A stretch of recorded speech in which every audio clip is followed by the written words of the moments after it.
요즘에 아시안 게임이 진행되고 있습니다. 인도네시아에서 열리고 있는데 특별히 주목하게 되는 게 박항서 베트남 축구 감독의 행보입니다.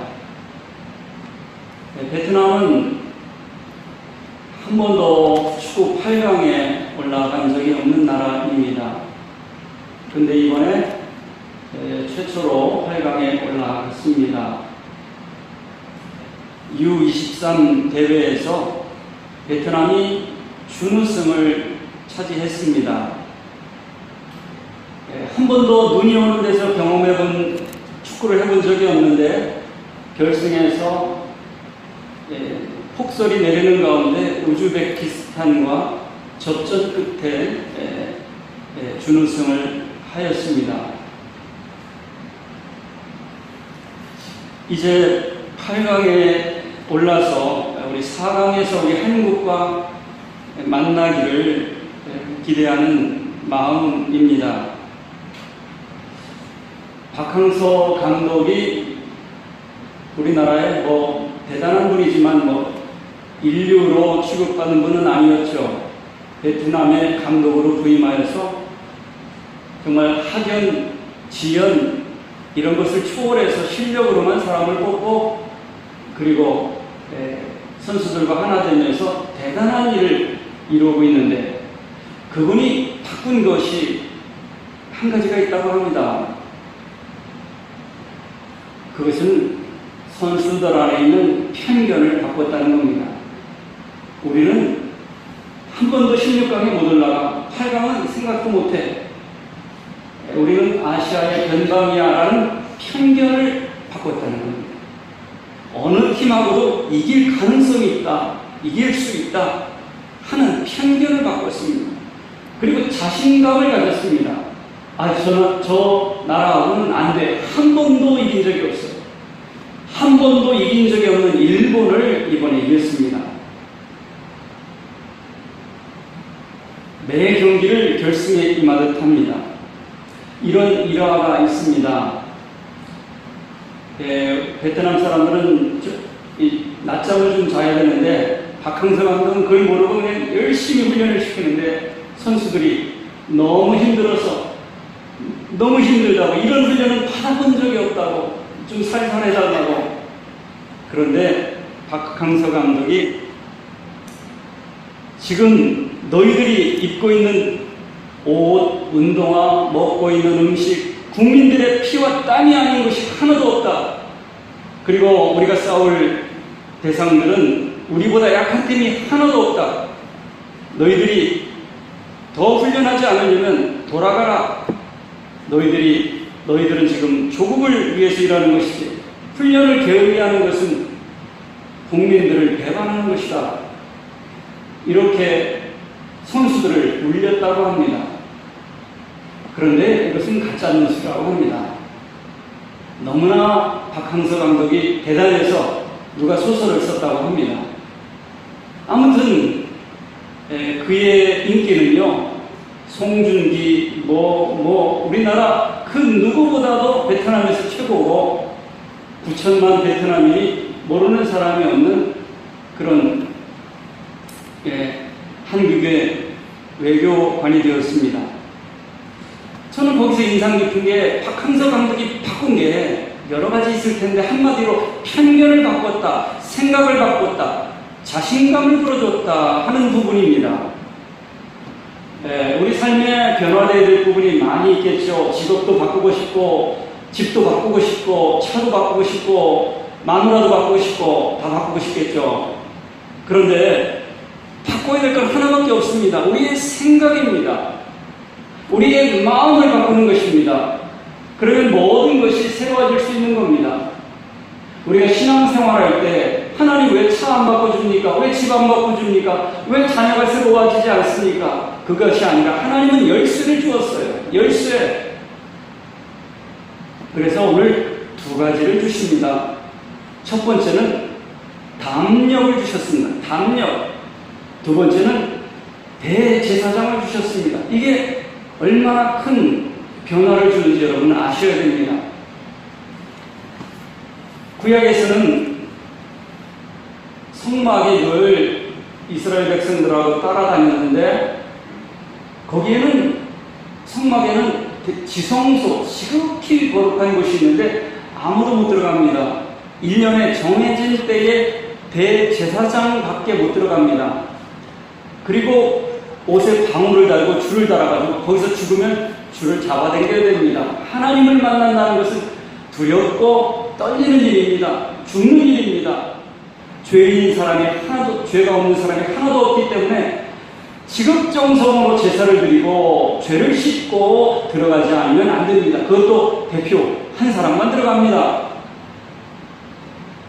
그런데 그래서 이스라엘 백성들은 하나님 만나고 싶은 사람 하나도 없어요. 대신 모세가 가라고 그러지. 하나님 만나고 싶은 사람 죽는 거거든요. 자기가 주제가 죄인이라는 걸 알기 때문입니다. 그런데 신약의 시대에는 그 지성소 아무도 못 들어가고 1년에 한 차례 대제사장 한 사람밖에 못 들어가는 그 지성소에 저와 여러분을 들어갈 수 있는 담력을 준 겁니다. 그러니까 아무도 못 들어가는 자리에 초대한 겁니다. 이 사실을 우리가 분명히 알아야 합니다. 그런데요, 이 지성소는요, 그냥 이스라엘 백성 광야에 있는 게 아니라 하나님 나라에 있는 지성소입니다. 이 광야에 있는 성막은 모형이고 그림자로 하나님 나라를 들어간다는 것입니다. 그런데 그 하나님 나라가 놀랍게도 저와 여러분의 마음 안에 있다는 것입니다. 하나님 나라가 죽어서도 가지만 각자의 마음 속에 죄를 씻은 깨끗한 마음 가운데 하나님이 거하신다는 겁니다. 그래서 지성소로 하나님 나라로 갈 뿐만 아니라 지성소를 마음에 두고 하나님을 모신다는 겁니다. 박항서 감독이 변화시켰던 그 한 가지, 그 변화가 우리에게 일어나기 원하는 겁니다. 저와 여러분에게 없었던 지성소가 마음 안에 생기는 겁니다. 그리고 날마다 언제나 어디서나 말씀과 기도로 그 지성소에 거하시는 하나님의 음성을 듣고 하나님과 교통하는 겁니다. 이 변화가 있어야 되는 겁니다. 그러면 그 차이가 모든 것을 바꿉니다. 그리고 우리는 하나님 앞에 함부로 갈 수 있는 자가 한 사람도 없습니다.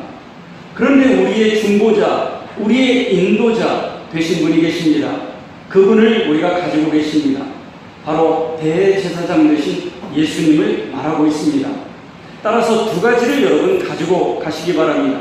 성소에 들어갈 수 있는 담력과 두 번째는 우리를 하나님께로 인도하는 대제사장, 그것을 가지라고 성경은 말씀하고 있습니다. 성경 19절과 21절에 같이 읽으면서 여러분 두 가지를 확인하시기 바랍니다. 같이 한번 읽겠습니다.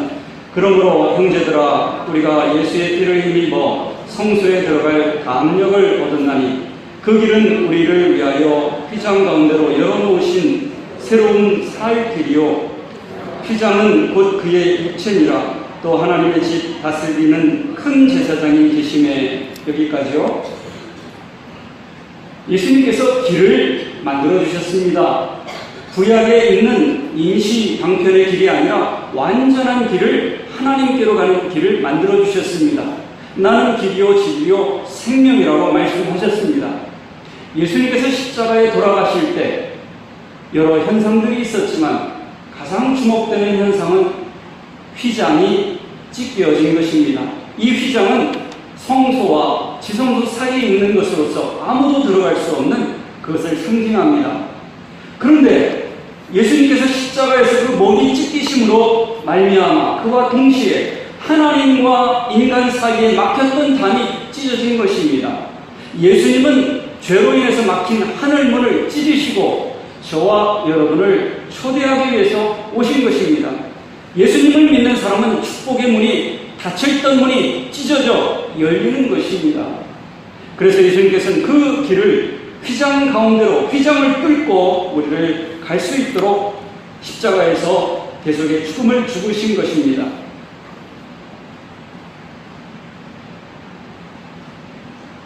옛날에 우리 문지리만 해도 이 교회 올 때 여기 산이 있었다고 합니다. 산을 넘어서 새벽 기도를 왔습니다. 이 산은요, 아스팔트처럼 길을 내지 않아요. 포크레인으로 길을 내지 않는데 사람이 가면 길이 나더라고요. 그렇습니다. 이 길을 내야 됩니다.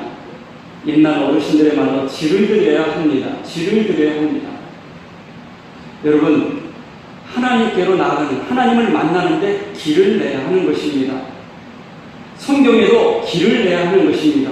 성경이 막막하고 어디가 어딘지 모르면 안 됩니다. 66장이 어디 있고 자세한 그 좁은 골목길은 어디 있고 성경의 길을 만드시기 바랍니다. 우리가 상반기에 구약 성경 공방을 했고 이제 신약 성경 공방을 하는데 여러분, 큰 길을, 도로를 만드는 것입니다. 이 도로를 만들어야 이제는 우리 집에 가는 길도 찾고 골목길도 찾는 것입니다. 그게 한 번에 되겠습니까? 여러분이 혼자 하기 힘드니까 우리가 함께 말씀의 길을 내는 작업을 하는 겁니다. 요즘에 요식업, 먹방이 인기입니다. 제가 한 분을 보니까 이 요리사들은 자기 칼을 자기가 가지고 다니더라고요. 그런데 칼이 불과 2cm밖에 안 돼요. 근데 이게 원래는 한 10cm 되는 칼이었대요. 근데 요리사가 하도 그 칼만 써가지고 이게 2cm밖에 안 되는 거예요. 칼이, 쇠가 10cm 되는 쇠가 2cm밖에 안 되는 칼로 길을 들여놨습니다. 여러분, 기도의 길이 이렇게 들어야 됩니다. 말씀의 길이 이렇게 들어야 됩니다. 10cm처럼 그런 길이 그냥 쓰고 또 써가지고 완전 길이 든 칼과 같이 돼야 합니다. 그래야지 내가 사단의 유혹을 이기고 말씀의 양식을 자유자재로 먹게 되는 것입니다. 하나님의 음성을 듣게 되는 것입니다. 여러분, 칼 몇 번 썼다고, 성경 공부 몇 번 했다고 만족해서는 안 됩니다.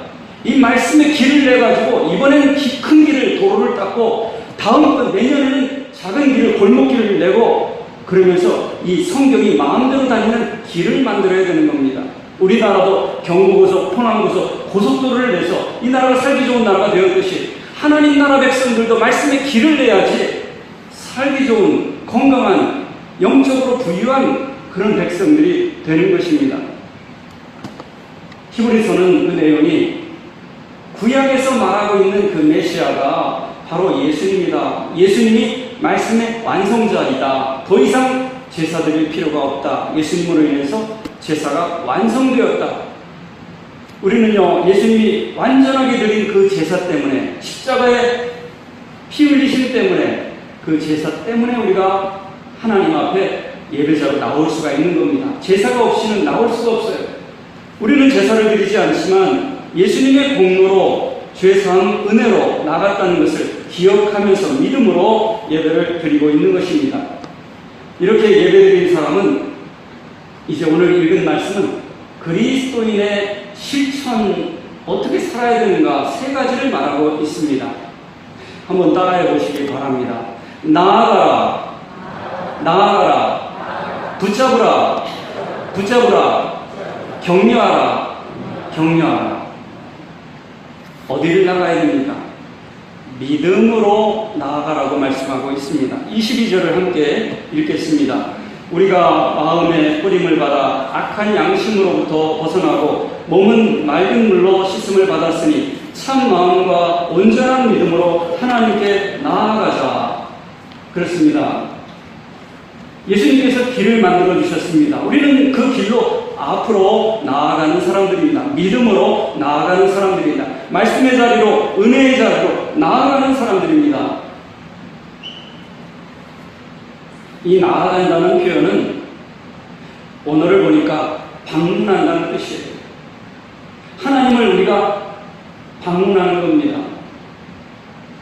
예배를 통해서 하나님께 우리 삼성교회 가족들이 함께 담대함으로 나아가는 것입니다. 그냥 성전 뜰에만 머물러 있거나 성소에서 만족하는 것이 아니라 가장 지극히 거룩한 곳, 사실은 이 지극히 거룩한 것은 침대입니다. 침대. 부부 사이에 눕는 침대를 말하고 있습니다. 하나님과 내가 1대1로 만나는 자리가 지성소입니다. 하나님과 내가 단둘이 서 있는 자리입니다. 얼마나 은밀하고 지극한지 몰라요. 모든 것을 다 내어놓을 수 있고요. 사랑이 오고 가고 세인이 솟아나는 그런 지성소, 부부가 만나는 침대를 말하고 있습니다. 침실. 하나님과 우리는 그렇게 각별한 사이가 되었습니다. 교회와 하나님은 그렇게 각별한 사이가 되었습니다. 우리가 그대로 나아가자 하는 것입니다.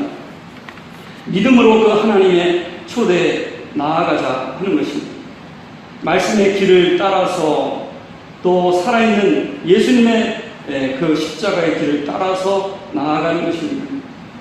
여러분, 믿음 생활하면서 결코 뒤로 물러가지 마시길 바랍니다. 예수님께서 열어놓으신 그 길로 앞으로 나아가라. 지성소로 나아가라. 하나님과 화평을 누리라. 그렇게 초대하고 계신 겁니다. 설령 실패하고 진흙이 묻고 엉망진창이 될지라도 계속 앞으로 나가 포기하지 말라는 것입니다. 부끄럽다고 실수했다고 부족하다고 뒤로 물러서지 말라는 것입니다. 믿음으로 나아가라는 것입니다. 첫 번째는 믿음으로 반대히 앞으로 나아가자는 것입니다. 두 번째는 붙잡으라 하는 것입니다. 무엇을 붙잡을까요? 버스를 타다 보면 차가 흔들리면 이 손잡이를 붙잡아야 됩니다. 또 차가 요즘에는 다 안전벨트를 해야 합니다. 신앙생활도 마찬가지입니다. 손잡이를 붙잡아야 돼요. 그리고 안전벨트를 해야 돼요. 안전벨트가 뭡니까? 교회입니다. 손잡이가 뭡니까? 목회자요, 구역장이고 나를 인도해주는 부서입니다. 손잡이를 붙잡고 안전벨트를 해야 되는 것입니다. 안 그러면 사고가 났을 때 차이가 큽니다. 사고가 한 번 나면 안전벨트 한 사람과 안 한 사람은 차이가 큰 것입니다. 우리가 붙잡으라, 굳게 붙잡으라 23절을 함께 읽겠습니다. 또 약속하신 이는 미쁘시니 우리가 믿는 도리의 소망을 움직이지 말며 굳게 잡고, 우리가 잡을 것은 소망을 붙잡아야 됩니다. 소망을. 밤하늘이 어둡고 새벽이 칠흑같이 어두워도 어둡다는 것은 빛이 있다는 겁니다. 절망한다는 것은 소망이 있다는 겁니다. 우리가 때로는 낙심하고 소망이 있고 앞이 캄캄할 때가 있지만 빛을 붙잡아야 되고 소망을 붙잡아야 하는 것입니다. 내 자신이 아무리 하찮고 아무것도 아닌 존재처럼 느껴질 때에도 우리 하나님은 전도가 되시기 때문에 소망을 붙잡고 하나님께 나아가야 합니다. 아무도 의지할 수 없어가지고 그분이 그냥 때가 되면 금요일마다 교회 기도회가 끝나면 산기도를 가고 철야를 하시는 그 주님을 붙잡는 그 심정이 너무 귀했습니다. 공부도 우리나라에서 인류로 하신 그런 분인데도 기도하기에 전념하는 그 모습을 보면서 제 마음이 숙연해졌습니다. 그분은 그게 핸디캡일지 몰라도 주님만을 붙잡았던 것입니다. 아, 나는 뭘 믿고 이렇게 주님을 붙잡지 않았는가? 저 자신을 돌아보게 되었습니다. 저와 여러분, 우리 성전교회 성도님들에게 부탁합니다. 물론 여러분에게 백도 있고 뭐도 있고 의지할 게 있겠지요. 그러나 이 땅의 것은 잠시입니다. 우리는 아무것도 의지할 게 없다는 그런 절박한 심령으로 소망의 주님을 붙잡고 말씀을 붙잡고 약속을 붙잡고 나가기를 원합니다. 약속하신 이는 예쁘시니 도리의 소망을 움직이지 말며 굳게 잡고,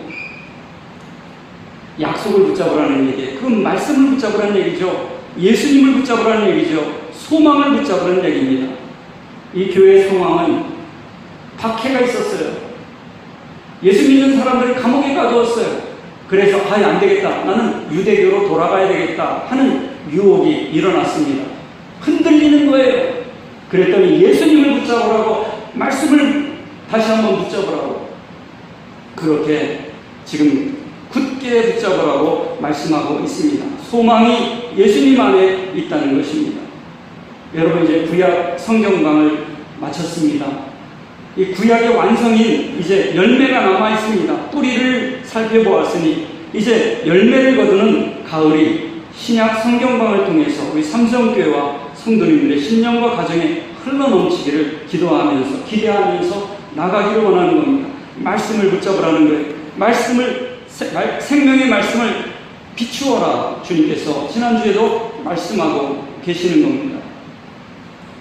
여러분, 오늘날은 유혹과 시험이 다른 형태로 나타나기 때문에 말씀을 붙잡아야, 예수님을 붙잡아야 흔들리지 않는 신앙과 교회가 된다는 것을 우리가 기억하면서 하반기에도 더욱 하나님의 은혜와 사랑 붙잡으라 하는 것입니다.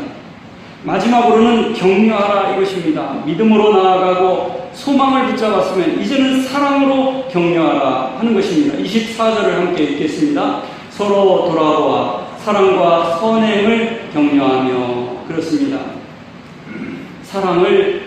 사랑과 선행을 격려하라 하는 것입니다. 성도들이 모이지 않으면 서로 성장하기 힘듭니다.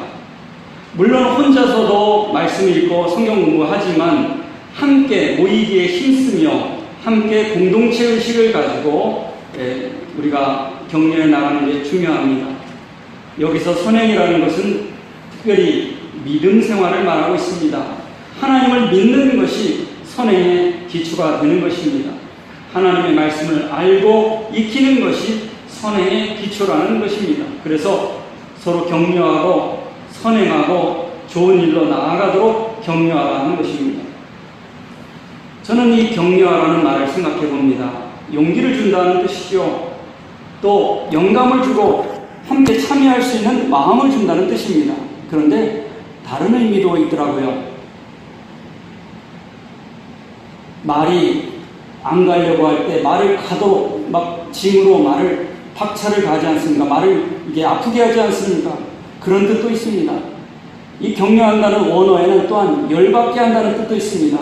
성경 공부 안 한다는데 자꾸 하게 해서 열받게 하는 겁니다. 그리고 또 하나는 있어요. 컨텐트, 논쟁한다는 뜻도 있습니다. 이거 하는 게 맞지 않느냐? 이렇게 논쟁한다는 뜻도 있습니다. 이 격려한다는 말 속에는 용기를 주고 또 힘을 주고 영감을 주지만 또 설득도 하고 또 박차도 가하고 움직이게 그렇게 만드는 그런 것을 말하고 있는 것입니다.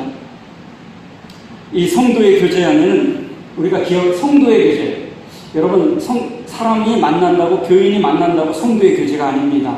성도의 교제를 명확히 하셔야 되겠습니다. 예수님께로 함께 나아가는 게 성도의 교제입니다. 따라서 여러분 누구를 만나든 성도를 만날 때 그 가운데 예수님을 모시고 만나는 게 성도의 교제입니다. 예수님이 없는 만남은 성도의 교제라고 할 수가 없습니다. 예수님께로 함께 알아가고자 하는 그 만남이 코이노니아가 되는 겁니다. 그래서 예수님이 사랑하는 사람, 예수님이 세운 사람임을 서로 바라보면서 예수님을 그 사이에 두고 만나는 만남, 그런 만남이 되어야 합니다. 부부 생활도 마찬가지입니다. 이혼 상담을 한 사람 중에 최선을 다하지 않은 사람은 없다고 봅니다. 전부 최선을 다했는데 안 된다는 겁니다. 최선을 다해서 되는 게 아닙니다. 그 가운데 하나님의 사랑, 예수님이 있어야 되는 겁니다. 성도 가운데, 교인 가운데 최선을 다하는 것으로 되는 게 아닙니다. 예수님이 그 가운데 있어야 되는 겁니다. 그래서 서로 성도의 교제를 하고 격려할 때 예수님을 모시고 예수님께로 함께 나아가고 예수님의 은혜를 기억하는 만남이 가족이, 부부가 되어야 서로 격려하며 신앙이 자라나는 그런 만남이 되는 것입니다. 한 주간 동안에 적용할 말씀을 25절을 통해서 우리 함께 생각해 보겠습니다. 25절 읽겠습니다. 모이기를 패하는 어떤 사람들의 습관과 같이 하지 말고 오직 권하여 그날이 가까움을 올수록 더욱 그리하자. 모이기에 힘쓰라는 것입니다. 9월달에 월삭 새벽기도회가 있습니다. 그런데 새벽기도회 사람들이 안 나오니까 다른 교회 얘기입니다만 그 광고 시간에 글자를 바꿨더랍니다. 새벽기도회가 아니라 새복기도회로, 복을 새롭게 받자 하는 기도회로 바꿨다고 합니다. 여러분 정말 그렇습니다. 이 9월에 좋은 달에 새복기도회에 토요일날 참여해서 기도하고 하루를, 한 달을 시작하기를 원하는 것입니다. 모이기에 힘쓰라는 거예요. 나 하나 빠지면 어떨까 하는 생각이 아니라 서로 격려하면서 구역 식구와 가족과 이웃을 격려하면서 주님께 가까이 가는 그런 믿음의 교회가 되어야 한다는 것이죠. 그날이 가까움을 볼수록 더욱 모이자. 제가 생각해 보니까요, 예배 드릴 날이 얼마 안 남았더라고요. 설교할 날이 얼마 안 남았더라고요. 모일 날이 얼마 안 남았더라고요. 어제보다는 얼마 안 남은 거죠. 지난주보다는.